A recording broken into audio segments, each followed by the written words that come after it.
ఇప్పుడు ఫిబ్రవరి 4వ తేదీన అంటే రేపు రథసప్తమి పండుగ ఉన్న కారణంగా ఫిబ్రవరి 3, 4, 5 తేదీలలో అంటే ఈ 3 రోజుల పాటు తిరుపతిలో ఇచ్చే ఉచిత సర్వదర్శనం టోకెన్లను టీటీడీ వారు రద్దు చేయడం జరిగింది.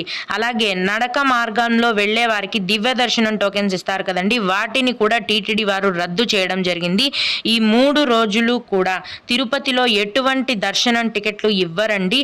మరి దర్శనానికి వెళ్ళాలి అంటే ఎట్లాగా అని చాలామంది భక్తులు అడుగుతున్నారు.